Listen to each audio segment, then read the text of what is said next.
um texto da palavra do Senhor que se encontra no Evangelho de João, capítulo de número 19. Nós estamos numa série de ministrações intitulado Sete Brados da Cruz. Sete Brados da Cruz faz referência às 7 frases, às 7 palavras que Jesus proferiu após e no momento em que estava pendurado no madeiro. E essas frases, essas palavras, esses brados nos falam de coisas tão preciosas, tão importantes para a nossa vida espiritual, para a nossa vida nessa terra. E hoje eu quero falar sobre a terceira palavra da cruz, que está no Evangelho de João, capítulo de número 19. A partir do verso 25, quem encontrou, por gentileza, coloque-se em pé. Se porventura algum irmão próximo de você não está com a palavra, aí com a Bíblia, compartilhe com ele essa leitura, também aproximando aí sua Bíblia dele, e vamos juntos meditar nas Sagradas Escrituras. A palavra do Eterno no Evangelho de João, capítulo de número 19, assim nos diz, verso de número 25: perto da cruz de Jesus estava a sua mãe e a irmã dela, Maria, mulher de Clopas, e outra Maria, Maria Madalena. Quando Jesus viu sua mãe ali e perto dela, o discípulo a quem ele amava, disse à sua mãe: aí está o seu filho. E ao discípulo lhe disse: aí está a sua mãe. Daquela hora em diante, o discípulo a recebeu em sua família. Bem, vamos orar mais uma vez ao Senhor. O Senhor venha ministrar o nosso coração nessa noite, em nome de Jesus. Espírito Santo, Deus, nós estamos aqui para bendizer o teu nome, para adorar o Senhor, também para ouvir, ó Deus, a tua voz através da tua palavra.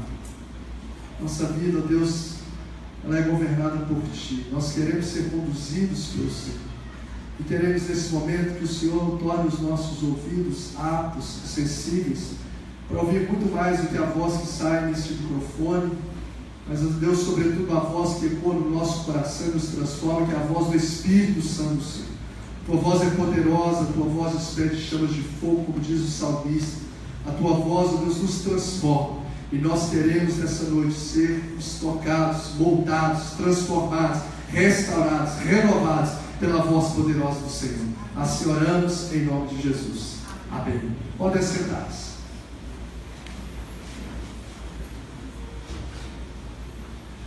Queridos, nós, como eu disse, sobre 7 brados da cruz, quem esteve aí conosco nas últimas ministrações, tem acompanhado.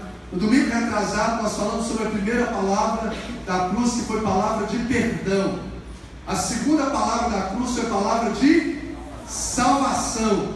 E essa terceira palavra é palavra de cuidado. Vamos lá para a gente memorizar, diga comigo: palavra de salvação, palavra de perdão, palavra de cuidado.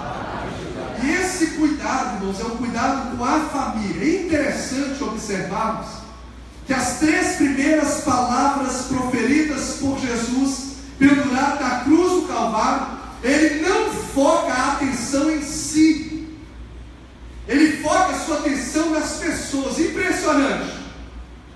Um homem pendurado no madeiro, ele não foca a atenção nas suas dores, ele não foca a atenção na angústia ou na tristeza que certamente poderia estar dentro da sua alma, mas ele olha para as pessoas. Olha o amor de Cristo. Impressiona que Jesus, pendurado no madeiro, afligido, ele não olha para dentro de si, mas ele olha ao redor de si. Ao redor de si. E os 3 primeiros brados da cruz ficam muito latentes em que ele se preocupa com as pessoas. Depois o 4º, o 5º, o 6º e o 7º brado que encerra, você vai ver outras particularidades onde ele vai preocupar com outras situações. Nós vamos caminhar juntos sobre isso. Mas as 3 primeiras, em vez de falar dele, em vez de se preocupar com ele, ele preocupa com a gente. Ele preocupa com as pessoas que o cercaram. E aí nós olhamos um Jesus pendurado no madeiro, sofrendo as suas violências, falências na mente, no corpo, na alma. E ele preocupa primeiro com os inimigos. Quando ele diz da palavra de perdão, que Pai, perdoa-lhes porque não sabe o que faz. Ele, além de se preocupar na cruz com os inimigos, ele se preocupa com o ladrão arrependido, crucificado à sua direita, dizendo assim: hoje mesmo estarás comigo no paraíso. E por fim, nessa ministração de hoje, você vai ver que Jesus se preocupa com a família, especificamente aqui com a sua mãe, com Maria. Ou seja, o tempo todo, inimigos, ladrão e Maria, ele focando a sua atenção nas pessoas. E a terceira frase, ou a terceira palavra da cruz é: mulher, aí está o teu filho, filho, aí está a sua mãe. Só isso que ele diz. Meu irmão, a família é o bem mais valioso que o ser humano pode ter nessa terra. É o bem mais valioso, amém ou não amém? Como eu disse no domingo passado, assim como a salvação é a maior dádiva divina acerca da nossa vida eterna, a família é a maior dádiva divina acerca da nossa vida terrena. O valor da família, ele é inestimável.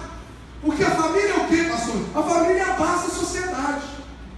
É a base da sociedade. Porque uma família estruturada, ela é a base para uma sociedade estruturada, sim ou não? Sim. Uma família estruturada produz filhos, ou seja, gera pessoas saudáveis no caráter e nas emoções. Olha o poder da família. Uma família estruturada, ela proporciona automaticamente uma igreja fortalecida. E aí a gente vê dentro de uma linguagem coloquial que quando a família está bem, a sociedade vai bem. Quando a família está bem, a igreja vai bem. Quando a família está bem, o nosso coração fica bem, sim ou não? Sim. O nosso coração fica bem. Quando a gente está com briga dentro de casa, quando a gente está com raiva da esposa, do esposo, do filho, que magoou, a gente não fica bem durante o dia. Você pode ir para o seu trabalho, você pode fazer um monte de vento, mas se é um intervalinho que dá, a sua mente já é tomada de tristeza, sim ou não? Sim. Então a família é essa base que faz com que as outras coisas se tornem também abençoadas. A família, ela tem o poder de gerar essas bases, essas estruturas emocionais. A família tem o poder de gerar estruturas dentro de nós psicológicas. A família, ela tem o poder de gerar estruturas dentro de nós espirituais saudáveis. Nós relatamos aquela feita dos garotos que se cortavam, dos 19 que estavam lá, 19 adolescentes de 13 a 18 anos que se cortavam com a técnica lá da borderline, aquela coisa louca, por causa de família. Problema da família. Um adolescente de 16 anos, conversei com ele, o pastor Tiago estava comigo, nós conversamos com esse adolescente de 16 anos de idade, que no dia anterior tinha tentado um suicídio. 16 anos de idade. E aí na conversa nós fomos perguntando para ele, tentando perceber o que estava no coração, e de repente ele solta. Sabe o que está acontecendo? É que a minha avó faleceu, e a minha avó era uma mãe para mim, ela cuidava de mim. Agora a minha mãe, ela não está nem aí para mim, eu não estou valendo nada, eu não quero viver. 16 anos de idade, pensando em tirar a própria vida por causa de falta de base familiar. A base da família. Então, irmãos, da mesma forma que quando a família vai bem, a sociedade vai bem, a recíproca negativa também é verdadeira. Porque família desestruturada vai gerar também pessoas desestruturadas. Família desestruturada vai gerar pessoas com traumas na alma, doentes nas emoções. E aí nós precisamos, como igreja do Senhor e como servos de Cristo nessa terra, nós precisamos nos posicionar e não permitirmos que essa ação maligna que está infiltrando o governo brasileiro, essa ação diabólica, essa ação infernal que vai perscrutando pelo Estado, entrando no meio das escolas, querendo deturpar os princípios da família, não podem perpetuar sobre a nossa nação no nome de Jesus. Eles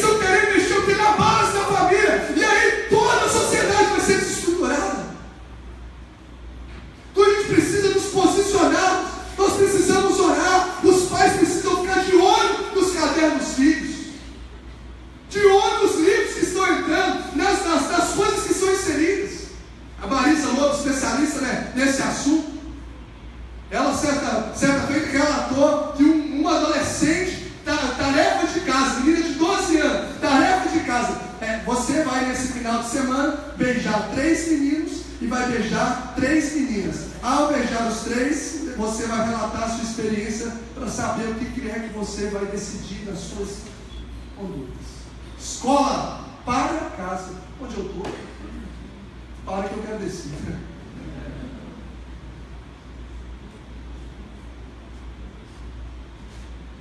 Aí o governo, o Estado, tem infiltrado dentro dos nossos lares. Pastor Marcos de Souza Borges, conhecido como Cote, livros dele você pode ler, pegar na prateleira e ler, sem pensar 2 vezes.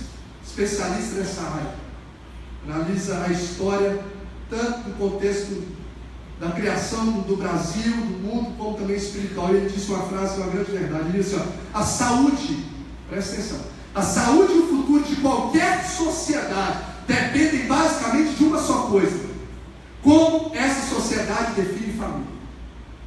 Olha o que ele diz: a saúde e o futuro de qualquer sociedade dependem basicamente de uma só coisa: como essa sociedade define família, como essa sociedade define casamento. A partir dessa definição, nós vamos saber como vai ser o futuro.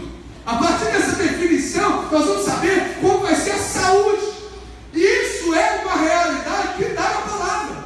Se você ler o Salmo de número 11, verso 3, diz assim: destruídos os fundamentos, o que poderá fazer o justo? Salmo 11, 3. Destruído a base, o que o justo, o que nós vamos poder fazer? Quem é que vai edificar uma construção com o terreno lá, sem ser cuidado, sem ter a base, sem colocar essa estrutura? Não tem como. A primeira coisa que se faz na construção é o quê? Você vai colocar o terreno no jeito certo. Pode construir de qualquer forma? Não.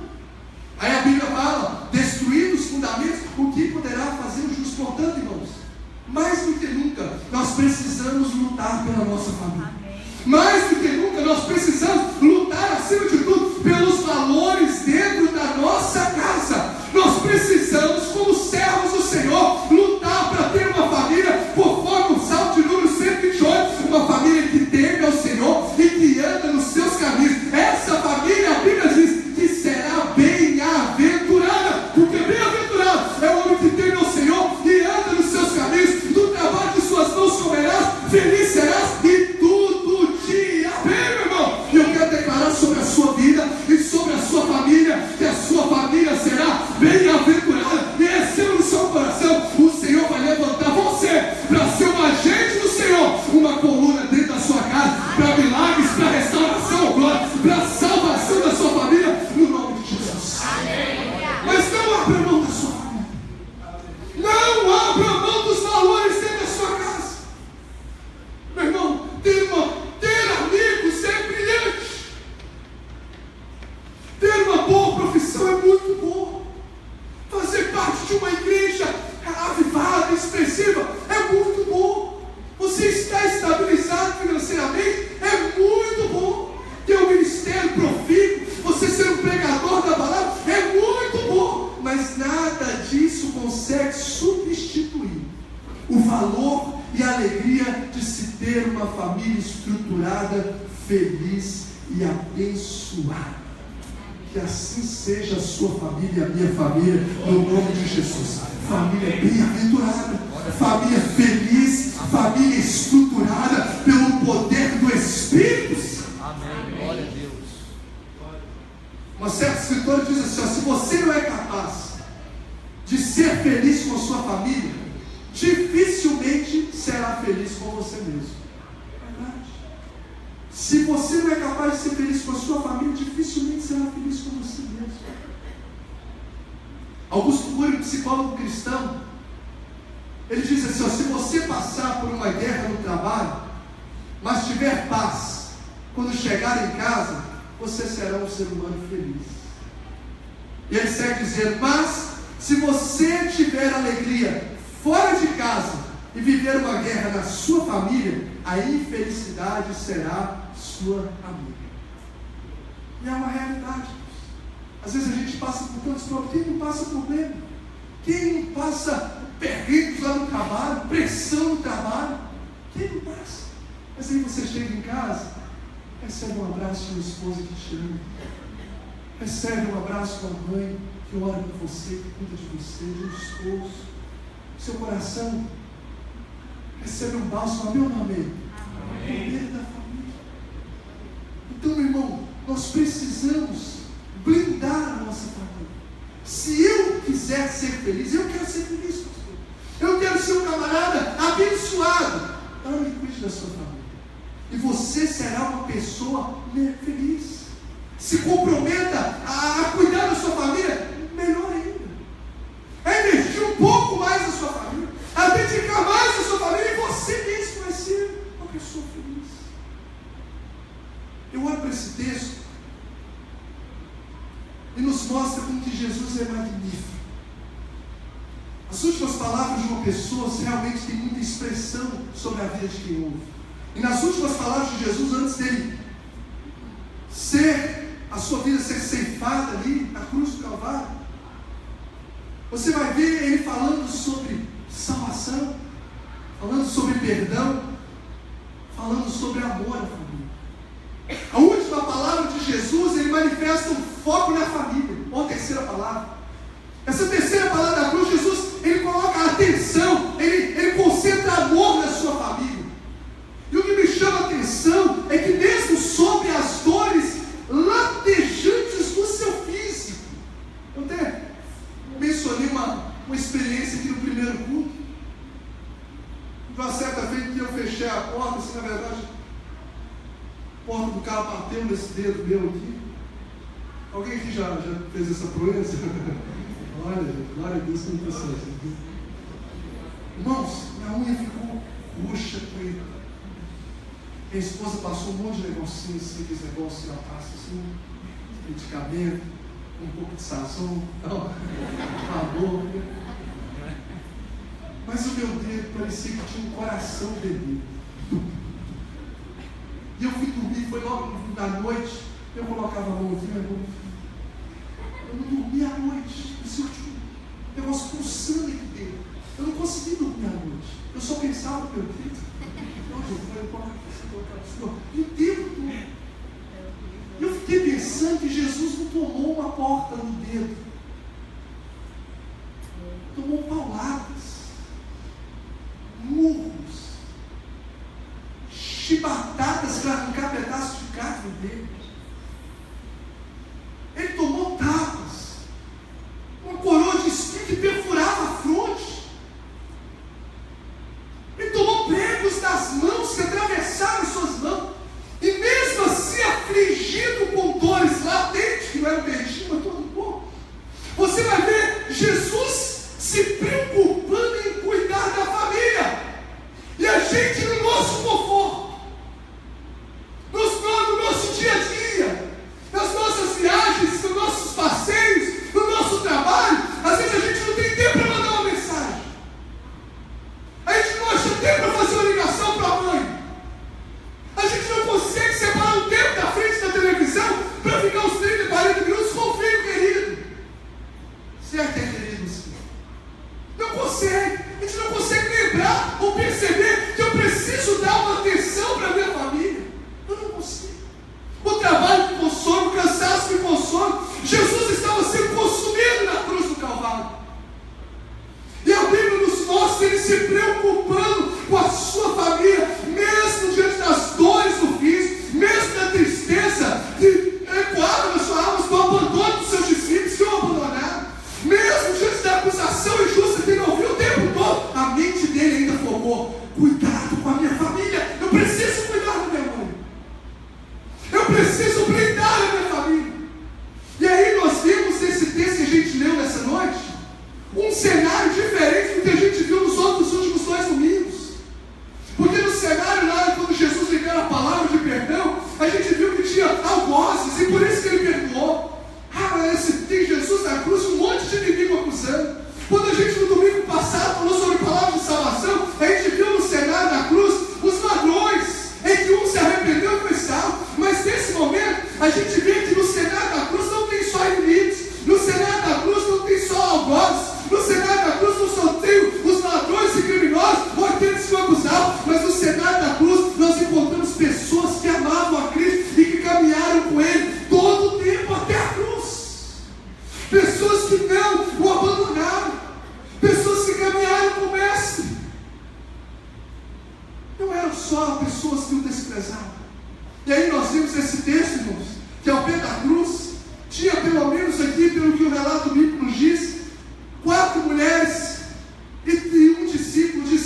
João, o discípulo amado, e 4 mulheres que o cercavam, sendo que 3 estão no relato de João. O relato de João nos mostra aqui que a primeira das mulheres que estava lá, que certamente as mamães podem dizer aqui que não faltaria ao cenário, era quem? Quem que era? Maria. Se você falar Maria, você vai acertar, porque todas as 3 chamavam Maria. Maria, só que essa primeira é a mãe de Jesus. Mas possivelmente a Maria, mãe de Jesus, não podia talvez compreender na essência aquela cena da crucificação. Por mais que ela sabia da promessa, mas talvez não entrava na sua mente como seu filho precioso, que sempre ajudou as pessoas, que curou os enfermos, que libertou os encarcerados, endemoniados, que salvou, que sempre fez o bem. Como meu filho pode estar, esse filho tão precioso, pendurado no madeiro? Ela não podia entender, mas ela podia amar. E foi o que ela fez. A presença dela, porque aos olhos da lei, Jesus podia ser um criminoso, mas diante dos seus olhos era o quê? Um filho. Já viu aquelas reportagens que mostram? Às vezes o ladrão lá fez um monte de atrocidade. Jesus foi justamente, mas o ladrão cometeu um monte de atrocidade e a mãe está lá, por quê? Chorando, falando, meu filho, mãe é mãe. Mãe ama. E aqui nós vamos ver esse cenário de Maria diante da cruz. Ali estava também a irmã da mãe de Jesus, ou seja, a irmã de Maria, que no Evangelho de João não é nomeia, mas ao estudar as passagens de Marcos 15, 40 e Mateus 27, 56, depois você pode verificar, nós não ficamos em uma dúvida que se trata de Salomé, que era a mãe dos filhos de Zebedeu, ou seja, que era a mãe de Tiago e mãe de João. Ou seja, o João acabou sendo um primo de Jesus, porque ele confiou a sua mãe. E também a terceira pessoa que estava aí que a Bíblia nos mostra era Maria Madalena. A Bíblia nos fala lá no relato de Maria Madalena em Marcos 16, 9, nos fala que Jesus operou na vida dessa mulher, expulsou dela 7 demônios. E essa mulher não fez como muitos que vão, como muitos da multidão que só vão atrás das bênçãos e não tem gratidão no coração. A Maria Madalena nos mostra aqui que ela estava diante de Jesus na cruz lá, compadecendo, como um gesto dizendo assim: eu nunca vou esquecer, Jesus, o que o Senhor fez por mim. Vou te acompanhar até o fim. E por fim, além das mulheres que cercavam, nós vemos aqui que Jesus concede então cuidar da sua mãe para quem? Para João. Por que para João? Possivelmente João sendo esse primo, e também João, acima de tudo, é o discípulo a quem Jesus amava. João é o único que recostou sua cabeça no peito de Jesus. João, quando todos os discípulos abandonaram, João retorna. João é o único que é retratado nos evangelhos, que como os 12 que sumiram, só João retorna. Ou seja, nós vemos através desse retorno de João, que Jesus, ao confiar no cuidado da sua mãe, da sua família, a João, ele está confiando no cuidado, alguém que sabe cuidar, alguém que sabe amar as pessoas até o final da vida. Olha, se João ficou aqui até o final, quando eu estou aqui na cruz, ele voltou aqui ainda, eu estou aqui, e ele está aqui até o final da minha vida, eu vou confiar, minha mãe é ele, porque ele vai cuidar dela até o final. Irmãos, quando Jesus então viu Maria, sua mãe ali, nas palavras dele nós vamos observar aqui rapidamente, ele preocupa com o coração dela. Jesus se preocupa com o futuro dela, porque ele coloca o João para acompanhar essa mulher. Eu sempre destaco como algo magnífico isso, porque ele na cruz, ele pensou na solidão da sua mãe, quando ele não estivesse lá para cuidar dela. Na cruz ele pensa nisso, ele pensa no futuro, ele pensa na solidão que sua mãe poderia ter. Ou seja, Jesus está desempenhando mais do que o papel do Salvador, ele está desempenhando o papel de filho, nos ensinando sobre cuidado da família. Ele não deixou a terra sem antes ter certeza que alguém cuidaria da sua mãe no lugar dele. Ele nunca esqueceu dos seus compromissos, das suas obrigações, e ele disse uma só frase: mulher, aí está o teu filho, filho, aí está a sua mãe. Somente isso. Talvez as palavras que Jesus estava querendo dizer com tudo na certeza de que você vai cuidar da minha mãe. João, por favor, ocupe o meu lugar. Irmãos, Jesus nos deixou uma missão. Jesus nos deixou uma missão. A missão principal de que eu e você devemos amar e cuidar da nossa família. Implicações para a nossa vida. Eu gostaria que você, a partir desses próximos minutos, focasse ainda mais a sua atenção. Eu narrei o contexto que envolve essa história. Quais são as implicações, pastor, para a nossa vida? Primeira coisa que eu observo é que Maria não pediu nada para Jesus. Pediu? Foi ela que falou: meu filho, e aí? Eu vou ficar ali, vou ficar solto, ninguém vai cuidar de mim. Ela pediu alguma coisa? Não. Foi Jesus quem decidiu cuidar de Maria. Não, Maria não exigiu isso dele. Ele voluntariamente, espontaneamente, e debaixo de uma iniciativa, resolveu agir e cuidar de Maria. Primeiro princípio que eu aprendo sobre cuidar de família: tenha iniciativa com a sua família. Tenha iniciativa de manifestação de amor. Maria não pediu nada. Jesus teve a iniciativa para nos ensinar. No que tange ao cuidado da família, eu não preciso esperar que o outro faça. Eu tenho que tomar a decisão, como servo de Deus, de agir e de abençoar a minha família. Amém. Às vezes a gente sempre fica esperando o que o meu pastor fulano faz. Eu também vou fazer. Eu já vi isso tantas vezes no gabinete sem Jesus ser contigo. Mas ele também não faz, não. Também ele deixa. Princípio bíblico. Maria não falou nada. Jesus teve iniciativa no que tange a família. Tenha iniciativa de manifestação de ações, de manifestação de amor, de manifestação de respeito, de manifestação de graça. No que tange a família, eu preciso ter iniciativa. Você lembra da parábola que o próprio Jesus contou acerca da dracma perdida? A mulher tinha 10 dracmas e ela perdeu uma. Na primeira dracma que ela perdeu, ela já começou a procurar as outras dracmas. Essa dracma, melhor dizer. Ela perdeu, e o texto bíblico diz que ela mesma profere: eu encontrei a moeda que eu perdi. Ou seja, ela não esperou o esposo, não esperou o vizinho. Ela falou: eu encontrei, eu tive iniciativa, eu perdi a moeda e eu estou correndo atrás aqui, mas eu não vou deixar perder esse valor dentro da minha casa.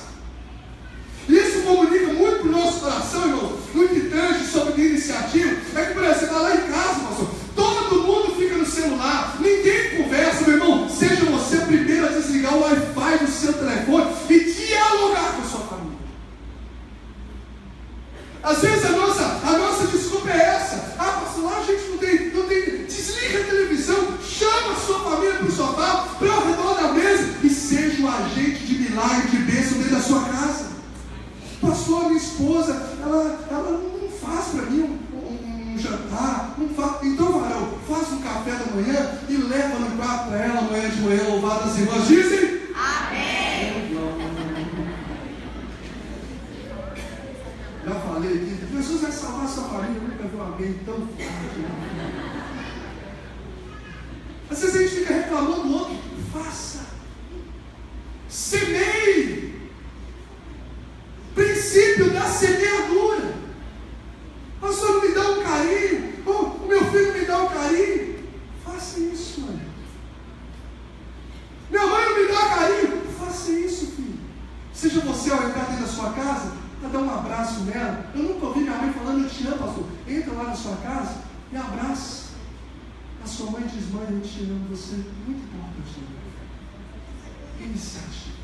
Pastor Samuel Sibeli ministraram ontem aqui no culto de casais 5 linguagens do perdão. Esse cara compartilhou um pouco do testemunho dela. O que tange ao perdão, ela teve a iniciativa de sair da sua zona de conforto, lá de sua casa, e até a casa do pai. Depois de anos e anos, eu falar: pai, eu te perdoo, pai, eu te amo. Glória a Deus. Iniciativa. A gente aprende com Jesus no cuidado com a família a ter iniciativa. Ninguém lá em casa ora você, meu irmão. Chama você para lá, e cada um faz o culto também, só sabe, faça. do Senhor sobre a sua vida. E eu quero declarar que você é coluna de Deus na sua casa, e a sua casa será restaurada através da sua vida. Deus está te levantando como instrumento dele. É você se levantar como Josué dentro da sua casa e dizer: eu e a minha casa serviremos ao Senhor Jesus.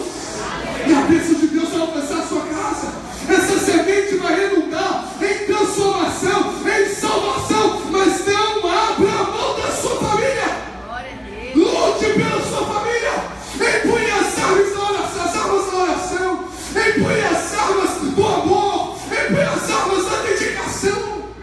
Mas não abra mão da sua família. E Jesus vai operar milagres na sua casa, em nome de Jesus. A gente precisa parar de ficar esperando os outros. Jesus não esperou nenhuma palavra de Maria. Ela não fala, a Bíblia não relata uma frase dela. Relata a frase dos inimigos acusando Jesus, relata a frase do ladrão ao lado da cruz, mas não registra uma palavra de Maria. Ela não falou nada, mas Jesus nos mostra que a gente precisa ter iniciativa. Chega em casa hoje, faça uma ligação para alguém que talvez faz tempo que você não faça. Segundo princípio, diga comigo, iniciativa. Segunda palavra que Jesus nos mostra, o segundo princípio é gratidão. No que tange a família, a gente aprende nesse texto a ter iniciativa e a gente aprende a ter gratidão. Ouça o que eu vou lhe dizer. Seja grato ao ventre que lhe gerou. Vou dizer mais uma vez. Seja grato ao ventre que lhe gerou. A palavra de cuidado de Jesus estava imbuída de gratidão. Ao mesmo tempo que é uma palavra de preocupação, expressa gratidão. Afinal, o preço e dedicação de uma mãe por um filho, só as mães podem dizer, é incalculável. A gente já está grandinho, a gente não sabe que desde a gestação geramos desconfortos. Nós não sabemos o quanto que foi doloroso os primeiros dias, ou os inícios, a criação, a alimentação, os desafios financeiros, para que a gente pudesse estar hoje aqui bonitinho, amado. Precisamos ser gratos ao ventre que nos gerou.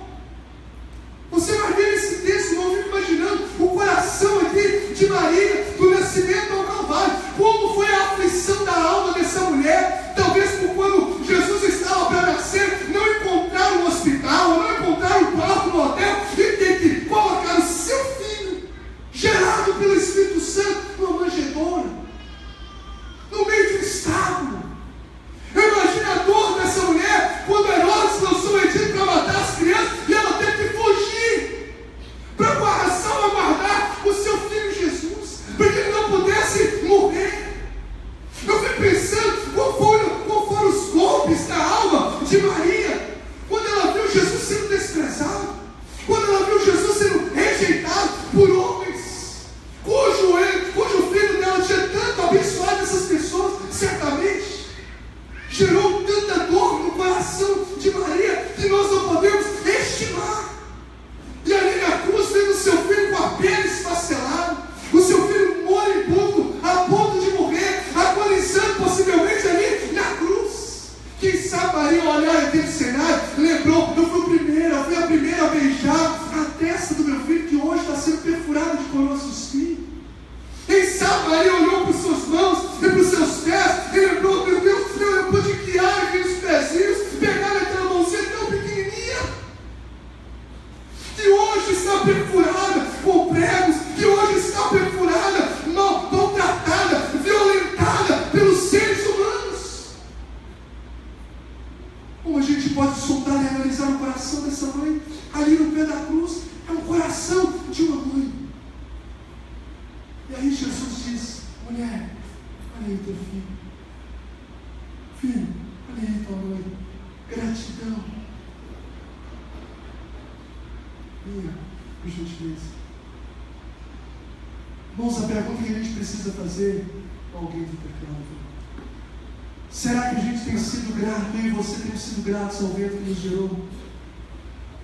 Uma pergunta que a gente precisa fazer: qual a última vez imaginou, que a gente expressou, que a gente demonstrou gratidão para os nossos genitores. Nossa, qual a última vez que eu dei um beijo na face dela? A última vez que eu dei um abraço, pelo menos para dizer que você é importante na minha vida. Pastor, minha mãe me abandonou. Pastor, a minha mãe, ela nunca me deu atenção. Se você existe, você já tem motivos de sobra para ser grato ao ventre que lhe gerou. Se você hoje está aqui com vida, com saúde, de pé, e você recebeu a graça de Deus e foi alcançado pela salvação porque alguém um dia lhe gerou, o Senhor te projetou, seja grato. Sejamos gratos. E eu fico triste em ver quando as pessoas só reclamam dos seus pais. Meu pai é um saco, perdão pela palavra. Meu pai é enjoado. Meu pai pega no meu pé. Meu pai me persegue, ingrato. Glorifica a Deus que você tem um pai. Honre o ventre que lhe gerou.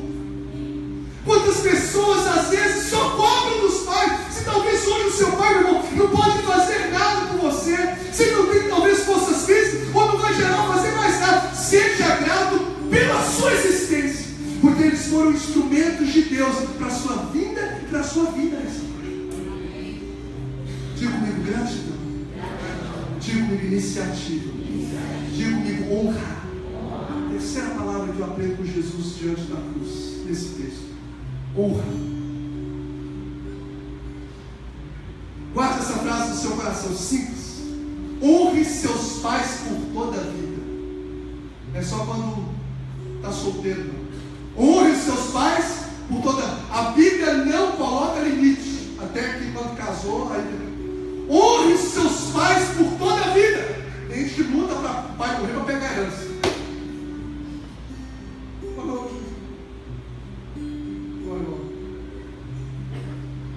Honre seus pais por todo. Eu olho para Jesus e eu vejo que Jesus sempre honrou seus pais. Jesus era um pré-adolescente, 12 anos de idade, não era rebelde. 12 anos de idade, não era um respondão. Só se fosse um respondão lá, diante das discutindo a Bíblia, né, com os mestres da lei. Estou respondendo tudo, eu sou um respondão. Jesus não era uma pessoa desobediente. Lucas 2:51, aos 12 anos de idade, registra assim, ó: então foi com eles para Nazaré e era-lhes obediente. 12 anos de idade. Desde a sua infância Jesus honra. E o que me assusta nesse mundo pós-moderno, tão liberal, que a gente vê a realidade de adolescentes que se acham dono do nariz. Dono do nariz. Às vezes grita com o pai, achando que o pai é um coleguinha seu, de rua. Não vou não. Ei, você está atraindo maldição sobre a sua própria vida. O que a Bíblia diz no Efésios, capítulo de número 6 ou 3: vós filhos, sede obedientes a vossos pais do Senhor, porque isso é justo. Honra teu pai e tua mãe, que é o primeiro mandamento com promessa, para que te vá bem. Se não honra, você não vai bem.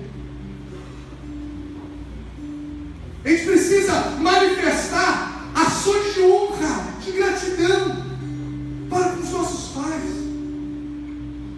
Tantos filhos às vezes falam com falta de respeito, com agressividade, acostuma com a convivência e esquece do princípio. Acostumou com a convivência. Isso não, meu irmão. Princípio de honra vai atrair bênção para a sua vida. Seja submisso, seja obediente, honre os seus pais. Submete aos limites que Ele lhe estabeleceu. É para o seu bem, meu irmão. Por que eu não posso ir nesse negócio? Ele te ama. Os limites estabelecidos é para o seu bem. Jesus nos ensina a honrar. Ele honrou a sua mãe. Cuidado com ela. Cuidado. Irmão, se eu e você não cuidarmos hoje, não honrarmos hoje, nós vamos colher frutos amargos amanhã. A gente não, e não é só para adolescente, para jovem não. A gente também já é casado. Lembra disso? Seu pai pode estar distante, sua mãe pode estar distante, ou está perto. Honre. Pode estar lá, bem idosa, honre, cuide, liga, ama, abraça, invista. Princípio de honra. Então as palavras, meu irmão, dadas no Monte Sinai, lá foram escritas pelo dedo de Deus. Os 10 mandamentos escritos pelo dedo de Deus. E lá em Êxodo 22 nos fala: honrai pai e mãe. O 5º mandamento. Princípio, mandamento. E a Bíblia diz para que te vá bem e vivas muito tempo sobre essa terra. Olha, não só que vá bem, mas que prolongue os seus dias de vida. O princípio da honra. Diga comigo assim: iniciativa, gratidão, honra. Caminho para o encerramento. Uma outra palavra que podemos perceber nessa frase dita por Jesus se chama fé. Diga comigo: fé. Iniciativa. Maria não falou nada, mas é uma iniciativa de providenciar o cuidado dela. Gratidão, eu honro o vento. Eu honro o vento que me gerou. Honra, você vai ver que é por toda a vida, na infância e Jesus depois de crescer. Fé, preste atenção nisso. Preste atenção nisso. Fé e família estão estritamente interligados. Fé e família estão estritamente interligados. Jesus, no ápice da sua missão de salvação da humanidade, nos mostra que espiritualidade e família estão interligados. Certificado pelo apóstolo Paulo em 1 Timóteo 5,8, que diz assim: se alguém não cuida dos seus parentes, e especialmente dos da sua própria família, negou a fé, e é pior que um descrente. Ou seja, você vai ver que quando eu não cuido da minha família, quando eu não invisto na minha família, quando eu não amo a minha família, quando eu não honro os meus pais, quando eu não oro por eles, eu estou comunicando que a minha fé é pior, ou a minha vida espiritual é pior do que o incrédulo, é pior do que o profano, é pior do que o ímpio, é pior do que um dos criminosos da cruz, ao lado de Cristo. Porque fé e família estão estritamente ligados. A Bíblia nos mostra que é considerado pior do que o incrédulo aos olhos de Deus. A nossa falta de atenção com a família nos interfere no nosso relacionamento com Deus, irmãos. A nossa falta de respeito à nossa família interfere no nosso relacionamento com Deus. A nossa falta de amor na nossa família interfere, nos afasta de Deus. Se alguém negligenciar a sua família, às vezes tantas pessoas a gente vê negligenciando a família por causa do trabalho, por causa da igreja, por causa do ministério.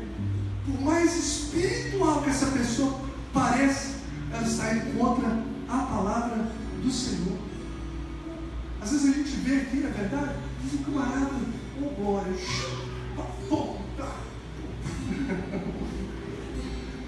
sapateando, rodopiando e entregando um monte de profetada, né? Glória a Deus. Mas às vezes chega dentro de casa, esse profetado fica só aqui, chega dentro de casa é um ignorante. Chega em casa, desonra a família, grita com a esposa, agride a esposa com palavras e às vezes com atitude pior do que o incrédulo. Fé e família estão estritamente ligados. Entenda comigo, irmão, que quando você, o que a gente pode entender claramente é que quando eu cuido da minha família, automaticamente eu estou cuidando da minha vida espiritual. Quando você deixa tudo, desliga a televisão, pega o seu filho, conversa com ele, sai com a sua esposa, leva o café da manhã lá na cama, a mulher faz aquele jantar maravilhoso assim para o esposo, os irmãos agora vão dizer amém. Oh, glória. Sabe o que é isso? Espiritualidade. Vamos passear. e espiritualidade. Isso comunica espiritualidade. Eu dei um exemplo aqui no primeiro culto sobre isso. O pastor Tiago, fala com ele, como nosso pastor aqui auxiliar. Quinta-feira é sua folga. Você vai cuidar da sua ovelhinha Tayane. Você vai cuidar da sua família, vai cuidar da sua mãe, vai cuidar dos seus familiares. Olha, não vai em reunião nenhuma, não vai embarcar nada. É o tempo que você precisa investir na sua família. Porque daqui a pouco está cuidando da família dos outros e está com a família destruída.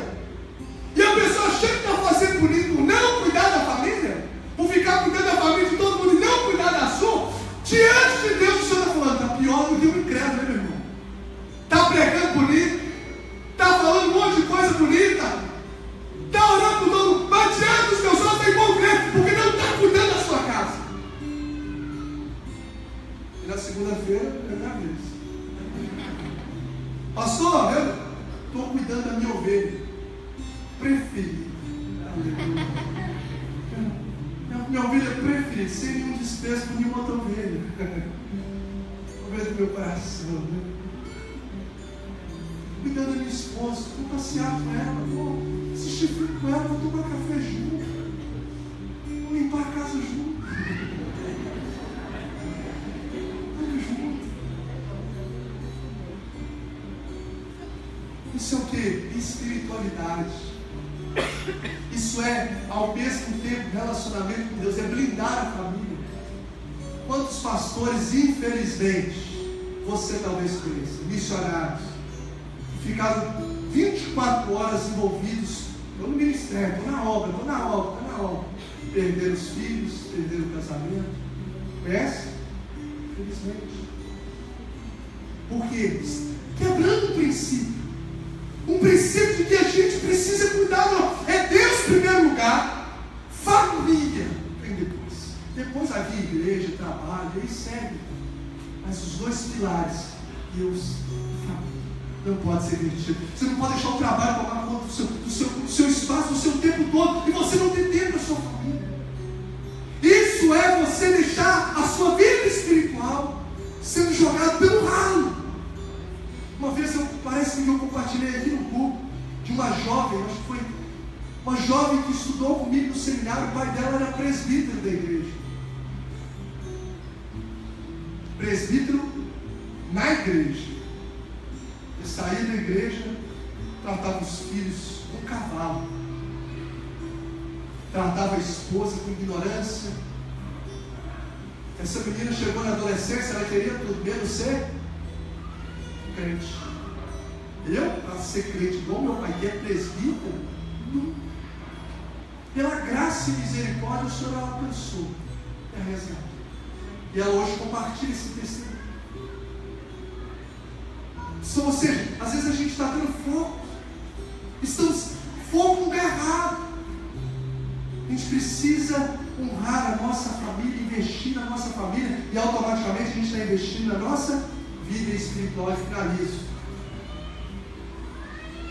Diga comigo assim: iniciativa, gratidão, honra. Qual outro eu falei? Fé. Obrigado. Por fim, amor. Vamos dizer juntos então? Iniciativa, gratidão, honra, fé e amor. Ame a sua família intensamente. Ame a sua família intensamente. O que me chama a atenção também nesse texto é que Jesus não prega um grande discurso e nem dá nada de herança, de presente para Maria. A única coisa que ele diz: mulher, aí está o seu filho, e filho, aí está a sua mulher. Só isso.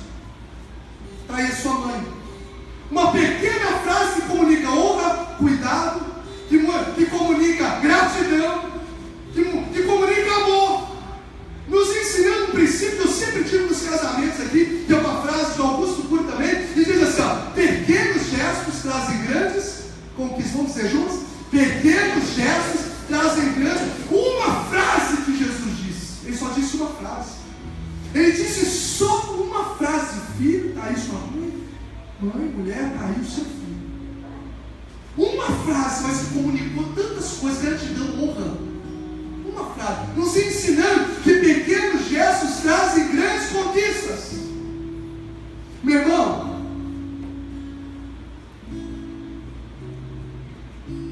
os grandes eventos da vida são legais, mas o que marca a nossa história, a nossa alma, são os pequenos gestos. Às vezes nós, como pastores, temos a incumbência difícil de participar, às vezes, de velórios. E ao pé do caixão, as expressões não são das grandes coisas, como eu presenciei recentemente dentro do meu contexto familiar. Foi dizer assim, a olhar para a mãe, a filha olhando para ela e falou assim: mãe, nós estávamos com saudade, a senhora gostava tanto de pentear o meu cabelo. Pentear o meu cabelo? Não, pequenos gestos. Mãe, eu gostava tanto quando a senhora passava aquele perfume, passar perfume na alma. A vida não é marcada, a vida abundante não é marcada pelos grandes eventos. É muito bom fazer viagens extraordinárias, é muito bom, mas o que marca a nossa história e comunica amor é o dia a dia. É quando você está no trabalho, a loucura do trabalho, a doideira lá, e vem cá, aí toca o WhatsApp, uma mensagem, se gostou do efeito, aí você olha lá e a esposa manda assim: oi amor, estou com saudade de você, você é importante para mim. Quantos segundos será que ela gastou para isso? E qual o efeito disso no coração de quem recebe? Não, se estresse na hora. Maravilha, é hoje, vamos lá.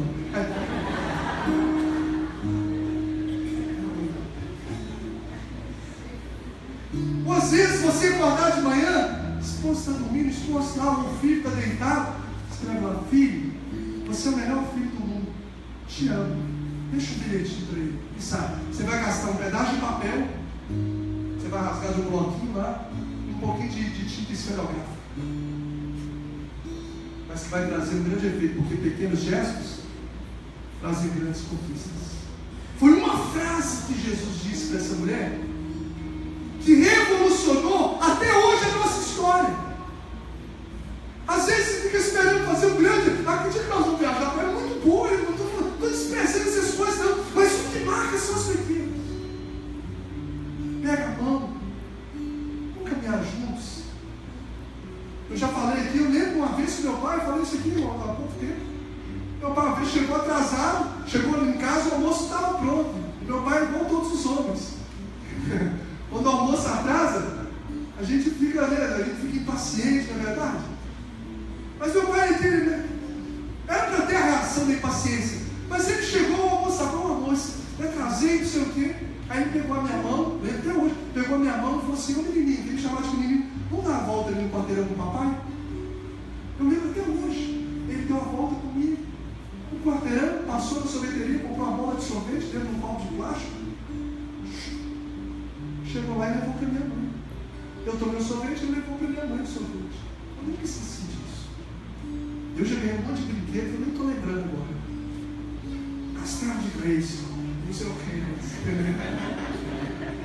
Eu nessa época isso, eu não sei nada. Nossa, era para ser um fio de cabelo aqui, igual branco. Só derrota. Irmãos, e aquilo ficou na minha mente porque são pequenos gestos que trazem grandes conquistas. É um abraço que você chega inusitado e dá um abraço apertado na pessoa. Toda vez que você chega lá correndo, moço, né? Chega, amor, para tudo aí. Tá, filho, vem cá, te dá um abraço. Vai ficar marcado no coração. Jesus é uma frase, só marcou. Marcou. O João ouviu aquela frase, já saiu cumprindo a missão. Já levou e fez com que a família estivesse, a Maria estivesse em família. Pequenos gestos trazem grandes conquistas. Por fim, meu irmão, não espere, com base nisso, não espere perder os seus familiares para você valorizá-los. Não espere perdê-los para valorizá-los. Coroas de flores, entregue uma flor já de uma vez, hoje. E depois, o mais legal que seja, ela não vai poder ver, essa pessoa não vai poder ver. Faça hoje. Quanto está o balcão de rosa? Mateus, que nós damos R$3. Ainda eles baixam uma aguinha assim, ó, fica parecendo um negócio de R$3. Leva para sua mãe. Leva para sua filha. Leva para sua esposa, melhor dizendo, esposa. Enfim, não espere mudar, não espere perder, não espere uma doença terminal para você e eu entendermos que é um privilégio, uma missão que nós temos de cuidar da nossa família. Jesus quer restaurar o seu lar nessa noite. Jesus quer fazer da sua família uma família bem-aventurada, um casamento feliz. O planejamento do Senhor não foi para que você viva essa briga, essa confusão. Não, o Senhor tem planos de paz, não de mal. O Senhor tem vida e vida em abundância. A sua família pertence ao Senhor. E eu quero declarar que o diabo não vai tocar na sua família, porque Deus está te levantando essa noite como um agente de milagre, de restauração e de vitória sobre a sua família, que vai redundar em salvação para a glória do Senhor Jesus. Quem crê, sabe? Você pode dar uma salva de palmas para Jesus comigo, né, gente? Jesus se preocupa com a família. Jesus se preocupa com a nossa casa. Jesus cerca a nossa família. Aleluia! Eu quero convidar você a colocar-se de pé nesse momento. Iniciativa é hoje, meu irmão. Tudo depende da base da família. Se a família está bem, o nosso coração está bem. Então blinde a sua família. Iniciativa hoje, dê um abraço hoje, faça a ligação hoje, tenha ação hoje. Gratidão, seja grato ao vento que lhe gerou. Honra os seus pais todos os dias. Tenha fé e família estão estritamente ligados. Cuidando da família, você está cuidando do seu relacionamento com Deus. E por fim, ame intensamente a sua família. Aqueles 5 pilares façam parte da nossa história, da nossa casa, em nome de Jesus. O Ministério de Louvor vai vir aqui à frente, por gentileza. O certo autor diz assim: uma família feliz nada mais é que um paraíso antecipado.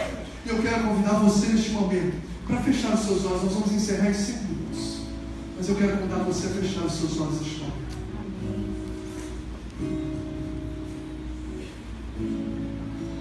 Feche os seus olhos. Como está o seu relacionamento com a sua família, com os seus pais, com o seu cônjuge, com os seus filhos? Olha, o Senhor falou meu coração. Tem pessoas aqui que certamente estão orando pela restauração da sua família. Já tem tentado se levantar para destruir o seu lar, mas o Senhor vai trazer restauração. Não desista da sua família. Glória a Deus. Não desista do seu casamento. Não desista dos seus filhos que estão desviados. Não desiste de blindar, de lutar, de abençoar o seu lar. Nós vamos cantar esse cântico ao Senhor. Eu quero convidar você a colocar o primeiro passo, o primeiro princípio em prática, o da iniciativa. Se o Espírito de Deus falou contigo e você deseja vir aqui no altar, dê um passo agora. Sai do seu lugar e vem aqui dizendo: Senhor, é um passo de fé, dizendo: Senhor, eu estou aqui para colocar a minha família diante do teu altar. Eu estou aqui, ó Deus, porque eu não vou deixar. Eu quero me colocar como Josué, Deus, diante dessa ação. Eu quero colocar a minha vida para lutar pela salvação da minha família. E vou começar agora com os joelhos. Eu vou começar agora levantando a mão. Se Deus falou contigo, por gentileza, sai do seu lugar neste momento, impelido pelo Espírito de Deus. Se você crê na restauração, se você crê que o Senhor pode fazer algo novo na sua vida, no seu casamento, na vida do seu pai, talvez é salvação, talvez é restauração, eu não sei. Mas se o Senhor falou contigo acerca disso, deixa o seu lugar e vem aqui à frente, e nós vamos cantar esse cântico ao Senhor, e você vai clamar pela sua família. Meu irmão, olha, eu já vou te falar. Olha, o Espírito de